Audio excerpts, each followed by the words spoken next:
दोस्तों, shalom, praise the Lord. प्रभु आप सबको आशीष दे। 2021 मैं विश्वास करता हूँ कि जैसे आगे बढ़ रहा है, हम सबके जीवन में परमेश्वर की आत्मा के द्वारा बहुत बड़े बदलाव लेकर आएगा। मैं ये विश्वास करता हूँ।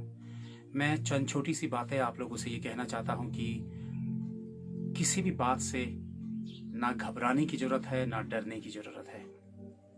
ये मत सोचिए कि आपके संबंध परमेश्वर के साथ कैसे गहरे होंगे, आप बाइबल को किस तरह से गहराई से समझ पाएंगे, आपको बाकी लोगों की तरह बाइबल समझ में नहीं आती है, या फिर आपकी प्रेयर्स प्रभु तक पहुंच रही है या नहीं, प्रभु आपकी प्रार्थनाओं को सुन रहा है या नहीं।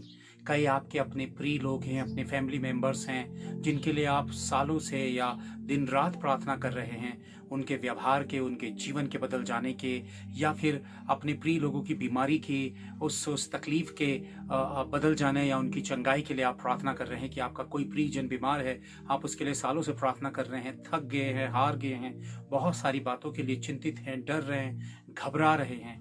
मैं ये बात आप लोगों से कह देना चाहता हूँ कि अपने परमेश्वर पर यकीन करिए। कई बार हालातों के दबाव के आगे हम अपने परमेश्वर पर भरोसा और विश्वास कर पाने में थोड़ा सा कई बार हम डगमगाते हैं, लेकिन मैं ये बात आप सबसे कहना चाहता हूं कि अपने परमेश्वर पर यकीन, भरोसा रखिए, अपने परमेश्वर पर विश्वास करिए, उस विश्वास के हिस्से को कस के थाम के रखिए। मैं एक स्त्री जो यीशु मसीह से अपनी बेटी की चंगाई के लिए प्रार्थना करने के लिए आती है, यीशु मसीह साफ उससे कहता है कि बेटों की रोटी कुत्तों को नहीं दी जाती, पर उस स्त्री ने कहा कि कुत्ते भी तो चूर चार खाते हैं।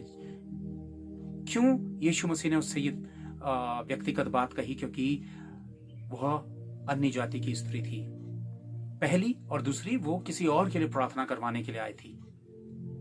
यीशु मसीह ने उसके विश्वास पर, उस पर दया करके उसके प्रियजन को, उसकी बेटी को चंगाई दे दी। इसलिए आपका कोई भी प्रियजन या विश्वास में हो या ना हो, बीमार हो, तकलीफ में हो, उसको समझा पाना बड़ा कठिन हो, या उसके जीवन में किसी भी प्रकार का स्वभाव हो, आप उसी स्त्री के समान दीन होकर जब प्रभु के सामने आते हैं, तो आपको आपका चेहरा देखकर, आपको एक मीडिएटर मानकर प्रभु आपकी प्रार्थना सुनकर आपके प्रिय लोगों के जीवनों में 100% काम करेगा, जैसे उस स्त्री के जीवन पे काम किया। ये ना सोचे कि आपको बाइबल के बारे में पता है, कितना पता है, कितना नहीं पता है, प्रभु आपको स्वर्ग के राज्य में लेगा या नहीं लेगा। मैं ये बात आप लोगों से कहना चाहता हूं कि आप प्रभु को अपना प्रभु कह रहे हैं, उसकी वजह आपकी योग्यता नहीं है, क्योंकि स्वयं प्रभु ने ये कहलवाया है आपसे, आपके हृदय को खोला है, आपकी आंखों को खोला, आपकी आत्मिक आंखों को खोला है। प्रभु ने ये तय किया कि वह आपको अपनी संतान बनाए, आपको वो चुने, अपनी संतान, अपना बेटा और बेटी बनाए, और वो आपको यह एहसास दिलाए कि वही उद्धार करता है। वो आपके लिए कलवरी क्रूस पे चढ़ा, आपने उसके आत्मा के द्वारा, उसके आत्मा के उकसाए जाने के द्वारा अपने गुनाहों को महसूस किया, अपने गुनाहों की माफी मांगी और प्रभु को अपना पिता माना। अब ये हिस्सा जो आपके साथ हुआ प्रभु को प्रभु कहने का, यह आपकी काबिलियत के द्वारा नहीं हुआ, प्रभु के द्वारा हुआ।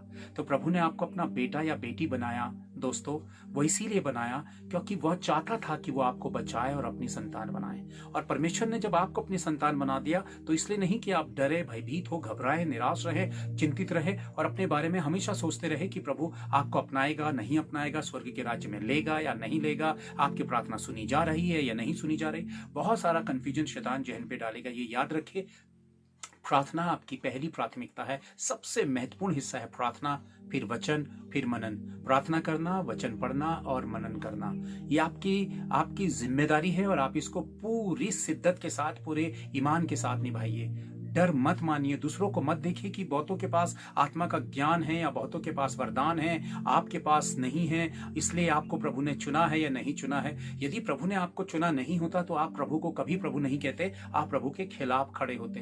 प्रभु की आप संतान हैं। प्रकाशित वाक्य अध्याय 3 मेरे ख्याल से वचन 11 कहता है कि जो कुछ तेरे पास है उसे कस के थाम के रख। जो जितने हिस्से में प्रभु ने आपको विश्वास दिया है, जितना आपको प्रभु ने दिया है, उस पर यकीन रखिए, विश्वास करिए, उसको कस के थाम के रखिए। प्रभु आपको कभी भी रिजेक्ट नहीं करेगा। अपनी संतान प्रभु ने आपको इसलिए नहीं बनाया है कि प्रभु आपको रिजेक्ट करे या आपको बेदखल कर दे। दूसरों के सामने हीन भावनाओं पे मत आइए। बहुतों के पास वरदान और ज्ञान है, आपके पास विश्वास करने का वरदान है, प्रभु को प्रभु कहने का दान है। जो कुछ आपके पास है वो प्रभु से प्यार करता है। प्रभु आपको संभालेगा और आपको आगे बढ़ाएगा। चिंता मत करिए, वचनों को छोटे छोटे अंशों में पढ़ने का प्रयत्न करिए, किसी बात के लिए मत घबराइए। आने वाला समय बहुत भयावह, बहुत भयानक और बुरा हो सकता है, लेकिन अपनी कुप्पी का तेल इकट्ठा करिए, उन 5 कुंवारियों के समान अपने प्रभु के साथ संबंधों को बेहतर बनाइए। कोई भी भारी कठिनाई और मुश्किलें होंगी, आपका पिता उससे पहले ही आपको उभार देगा, आपको सेफ्टी देगा, सुरक्षा देगा। उसने अपने स्वर्गदूतों को आपके दाएं बाएं खड़ा करके रखा है। आप उसके लिए बहुत ही महत्वपूर्ण और खास व्यक्तित्व रखने वाले व्यक्ति हैं। इसलिए कभी भी अपने लिए बुरा मत सोचिए, मत घबराइए, और ये मत सोचिए कि प्रभु ने आपको चुना है या नहीं चुना है। अगर मैंने कहा कि प्रभु ने नहीं चुना होता तो आप प्रभु को कभी प्रभु नहीं कहते। ये प्रभु की योजना है, और प्रभु कभी भी लापरवाही से काम नहीं करता। परमेश्वर लापरवाह नहीं है कि उसने आपको चुना तो वो आपको रिजेक्ट करता है या फिर आपकी अनदेखी करता है या वो आपको नहीं देखेगा। प्रभु आपके ही नजदीक है, आपके समीप है। विश्वास करिए, दूसरों के साथ अपने आप की तुलना मत करिए, अपने आप को मत अपना आकलन करिए। परमेश्वर पर भरोसा और विश्वास रखिए, प्रतिदिन उठिए और अपना कदम प्रभु की ओर को बढ़ाने का प्रयत्न करिए। मेरी आप सबसे यही विनती है दोस्तों कि प्रभु ने यदि आपको अपना बेटा बेटी बनाया है तो पूरा पूरा विश्वास करिए उस परमेश्वर पर, और वो परमेश्वर आपको अपने महान स्वर्ग के राज्य में लेगा। एक छोटा सा वचन मैं आप लोगों के सामने रखता हूं और अपनी बात खत्म करता हूं। वचन क्या कहता है कि यूहन्ना अध्याय 6, जॉन चैप्टर 6 वर्स 47, यूहन्ना अध्याय 6 वचन 47, मैं तुमसे सच सच कहता हूं कि जो कोई विश्वास करता है अनंत जीवन उसी का है। दोस्तों आप ये बात समझिए कि जो विश्वास करता है अनंत जीवन उसका है।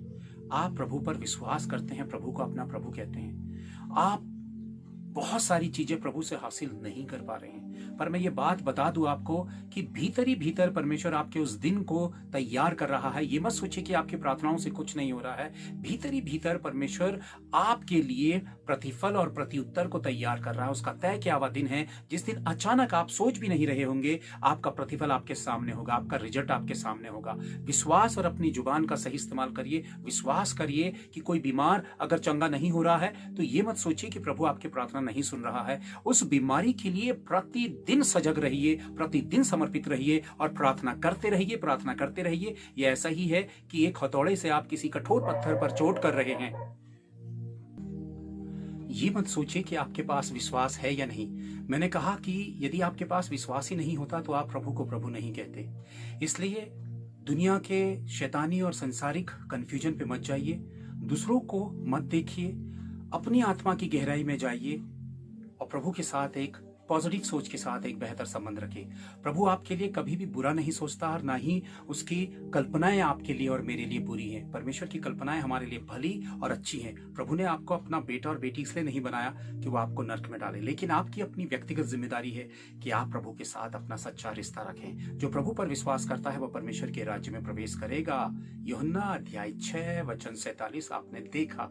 तो दोस्तों इन्हीं बातों के साथ मैं आपसे यही कहना चाहता हूं कि पॉजिटिव रहिए, विश्वास करिए, अपने प्रभु के साथ आनंद मनाइए, अपने प्रभु का हाथ कस के थामिए, अपने बारे में अपने विषय में गलत कल्पना मत करिए। और यदि आपके परिणाम नहीं आ रहे हैं तो ये ऐसा ही है जो मैं आपको बता रहा था कि एक कठोर जो पत्थर है उस पर हथौड़ा बार बार मारा जा रहा है। एक हथौड़े की मार से वो पत्थर नहीं टूटता है, लेकिन रोज जब उसमें एक एक हथौड़ा मारा जा रहा है तो समझ लीजिए कि वो भीतर ही भीतर कमजोर हो रहा है, कच्चा हो रहा है और एक दिन वो अचानक टूट कर बिखर जाएगा। तो दोस्तों ऐसे ही हमारी परिस्थितियां हैं जिन पर हम प्रार्थनाओं के द्वारा हथौड़े की चोट करते हैं, चाहे वो बीमारी हो, तकलीफ हो, चाहे हमारी आत्मिक उन्नति, चाहे हमारी व्यक्तिगत सफलता रुक रही हो, या बहुत सारी परेशानियों पर हम हैं। आप अपनी प्रार्थना करना ना छोड़िए। ये मत सोचिए कि आपकी प्रार्थनाओं का कुछ भी रिजल्ट नहीं आ रहा है। ये याद रखिए कि आपकी प्रार्थनाओं के रिजल्ट उस पत्थर पर पड़ने वाले हथौड़े के समान है जो भीतर से कमजोर होता चला जा रहा है और अचानक सडनली आपकी लाइफ में तुरंत परमेश्वर की महिमा का परिणाम आ जाएगा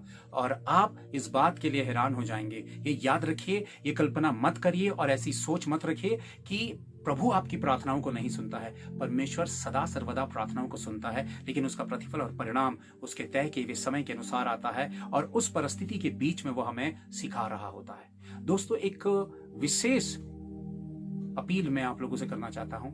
यदि आप हमसे व्यक्तिगत संपर्क करना चाहते हैं, यदि आप चाहते हैं कि हम आपके लिए प्रार्थना करें या व्यक्तिगत संपर्क आप हमसे करना चाहते हैं, तो आप जब कमेंट बॉक्स पर जब वीडियो देखते हैं तो कमेंट पर अपना नंबर हमें भेजिए और हम व्यक्तिगत रीति से आपसे संपर्क करेंगे। यदि आप चाहें तो हम आपके लिए प्रार्थना करेंगे। व्यक्तिगत कोई भी आपके सवाल हो या बाइबल से कुछ भी सवाल हो, प्रश्न हो, आत्मिक रीति से कुछ भी हो, तो आप कमेंट पर अपना फ़ोन नंबर, अपना नाम और अपना फ़ोन नंबर दीजिए। हम आपके साथ व्यक्तिगत तौर पर संपर्क करेंगे और हम आपसे बातचीत करेंगे यदि आप चाहें। परमेश्वर आप सबको आशीष दे। पॉजिटिव रहिए, प्रभु के आगमन का इंतजार करें, क्योंकि प्रभु का आना बहुत नज़दीक है। प्रतिदिन प्रभु मुझसे यही कहता है कि मैं आ रहा हूँ और प्रभु का आना अब तय है। प्रभु आप सबको आशीष दे। Thank you. Praise the Lord.